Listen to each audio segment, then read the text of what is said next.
আচ্ছা, তোমরা তো সবাই অলরেডি আমার অফলাইন ক্লাসে পরমাণুর গঠন চ্যাপ্টারটা পড়েছো এবং সেখানে আমরা অনেকটাই এগিয়ে গিয়েছি।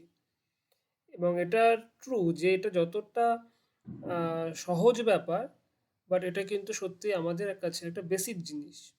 মানে এরপরে আমরা যখনই ফিজিক্যাল সায়েন্স বলো, ফিজিক্স বলো বা কেমিস্ট্রি বলো, যাই পড়ি না কেন, এই জিনিসটা কিন্তু লাগবেই। আমি যদি অ্যাটমিক স্ট্রাকচার না বুঝি, মানে বেসিক্যালি এখানে আমরা যেটা রাদারফোর্ডের মডেল যেটা আমরা বলছি, যদি আমরা এটা না বুঝি তাহলে কিন্তু আমাদের যে আগামী বা পরবর্তী যে পড়াশোনা সেখানে কিন্তু প্রবলেম হবে, কিছুই বুঝতে পারবো না।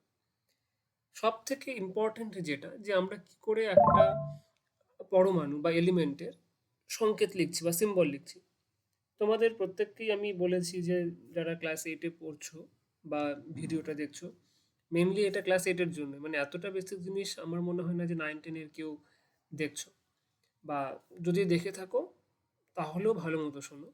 যে পিরিয়ডিক টেবিলটা কিন্তু আমার মনে হয় যে একটু কষ্ট করে মুখস্থ করে নাও 1 থেকে 20 আপাতত, তাহলে তোমাদের জন্য অনেকটা ইজি হবে পড়াশোনাটা। না হলে ইন্ডিভিজুয়ালি প্রত্যেকটার মাস নাম্বার, ভর সংখ্যা বা প্রোটন সংখ্যা মুখস্থ করা একটু চাপের হয়ে যাবে। ঠিক আছে, আমরা ওখানে দেখেছিলাম যে কি করে আমাদের রাদারফোর্ডের পরমাণু গঠনে কোথায় আমরা নিউক্লিয়াসের মধ্যে কিভাবে প্রোটন আর নিউট্রনগুলোকে সাজাচ্ছিলাম, কিভাবে আমরা ইলেকট্রনগুলোকে সাজাচ্ছিলাম। হুম। তো সেই জিনিসটা আমি যদি এখানে তোমাদের ভিজুয়ালাইজ করার চেষ্টা করি, মানে আমি বেসিক্যালি যে কিভাবে সিম্বল তৈরি হয়, তাই না? আমি লিখলাম ধরো সোডিয়াম, নিচে 11, উপরে 23। হুম।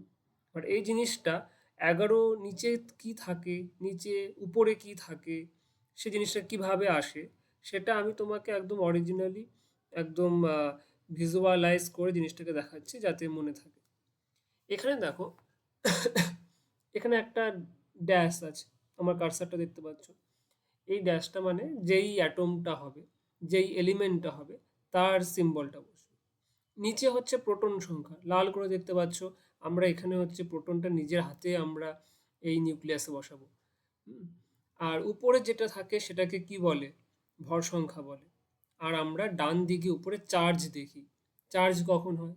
যদি প্রোটন একটা বেশি থাকে তাহলে পজিটিভ চার্জ, যদি ইলেকট্রন বেশি থাকে তাহলে একটা নেগেটিভ চার্জ। এরকম করে আমরা করেছিলাম আগের দিন। আমরা আয়নীয় বন্ধন পড়েছি, সেখানে কিন্তু এই জিনিসগুলো আমাদের ভালোভাবে কাজে লেগেছে। তো আমাদের তো এটা জানতেই হবে। তাহলে এটা একবার নিজেরা করে দেখো, কোনো এলিমেন্ট বা মৌলটা কি হবে সেটা কিন্তু ডিপেন্ড করে প্রোটন সংখ্যার উপর। হুম। যে আমি আমার এলিমেন্টটা হাইড্রোজেন হবে না হিলিয়াম হবে সেটা ডিপেন্ড করবে কার উপর? কতগুলো প্রোটন আছে তার উপর। হুম। হাইড্রোজেন এখানে 1 নম্বরে আছে, তার মানে কি একটা প্রোটন আছে। দেখো এখানে আমি একটা প্রোটন দিলাম, এখানে আমি একটা প্রোটন দিলাম। দেখেছো, হাইড্রোজেন অলরেডি হাইড্রোজেন নিয়ে নিয়েছে। কারণ আমার মৌলটা কি হবে সেটা ডিপেন্ড করছে প্রোটন সংখ্যার উপর। প্রোটন নাম্বারটা আমার কাছে খুবই ইম্পর্টেন্ট। মনে করো যে আমি 3টা প্রোটন নিলাম। তিন তিন পারমাণবিক সংখ্যা কার থাকে? Hydrogen, helium, lithium. এই দেখো 3টা প্রোটন নিলাম, লিথিয়াম হয়ে গেল। দেখেছো এখানে এলাই করা আছে, লিথিয়ামটা এখানে আছে। 1, 2, 3। ওকে। এবং আমাকে কি করতে হবে? এখানে প্রোটন 3টে, সেজন্য দেখো 3 নিচে চলে এসেছে। এবার সাপোজ ধরো ভর সংখ্যা। ভর সংখ্যা কোথায় কি থাকে? প্রোটন সংখ্যা প্লাস নিউট্রন সংখ্যা। এখানে নিউট্রন নেই তাই এখন 3 দেখাচ্ছে। আমি যদি 3টা নিউট্রন অ্যাড করি,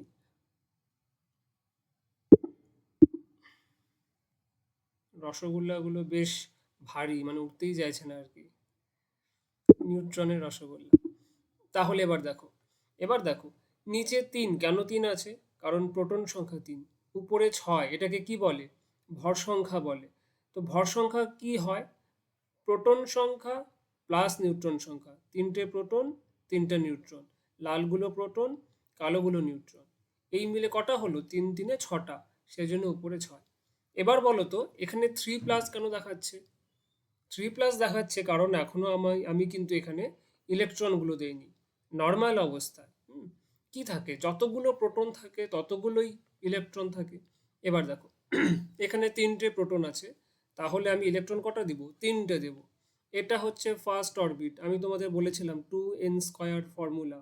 তাহলে ফার্স্ট অরবিটে কটা ইলেকট্রন যায়? দুটো ইলেকট্রন, এই একটা ইলেকট্রন আর আরেকটা যাবে, এই একটা ইলেকট্রন।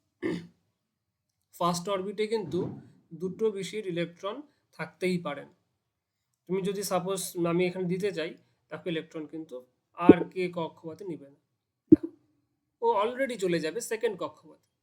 এবার দেখো যতগুলো প্রোটন ছিল, মানে আছে আর কি পজিটিভ কোণা, ততগুলোই ইলেকট্রন আছে এখানে নেগেটিভ কোণা। তার মানে কি একটা অ্যাটম এখন কি হলো, নিউট্রাল হলো, সেজন্য এখানে জিরো হয়ে আছে। তাহলে লিথিয়াম, এটা হচ্ছে সিম্বলটা, এই সিম্বলটা কার উপর ডিপেন্ড করবে? প্রোটন সংখ্যার উপর। প্রোটন কটা আছে? তিনটা আছে। তার মানে এর অ্যাটমিক নাম্বার 3। এখানে হচ্ছে আমার পরমাণু ক্রমাঙ্ক বা প্রোটন সংখ্যা দেওয়া আছে। উপরে বাঁদিকে 6 কেন দেওয়া আছে? কারণ ভর সংখ্যা 6। ভরটা কি করে আসলো? তিনটা প্রোটন এবং তিনটা নিউট্রন। আচ্ছা, চার্জ 0 কেন? চার্জ 0 কারণ যতগুলো প্রোটন আছে নর্মালি ততগুলো ইলেকট্রন থাকে, সেজন্য চার্জ 0 হলো। এবার সাপোজ ধরো কোনো কারণে লাস্ট অরবিট থেকে একটা ইলেকট্রন বেরিয়ে গেল। ইলেকট্রন বেরিয়ে গেলে কি হয় বলেছিলাম আমি? ইলেকট্রন বেরিয়ে গেলে যদি কেউ ইলেকট্রনকে লাথি মেরে বের করে দেয়, তাহলে চার্জ হয় পজিটিভ। কেন পজিটিভ হবে? কারণ ভেতরে তিনটা প্লাস আছে কিন্তু বাইরে দুটো মাইনাস আছে। তাহলে কত হলো? এই +1। তো এটাকে যোজ্যতাও বলা হয়, তাই না? তো এটা হচ্ছে চার্জ বোঝাচ্ছে, +1 চার্জ। এটা ভর সংখ্যা, আর এটা হচ্ছে প্রোটন সংখ্যা। তো তোমরা আশা করি এইভাবে সবগুলো করতে পারবে। আমি চেষ্টা করে দেখব তোমাদের যাতে অফলাইন ক্লাসও এরকমভাবে কিছু করা যায়।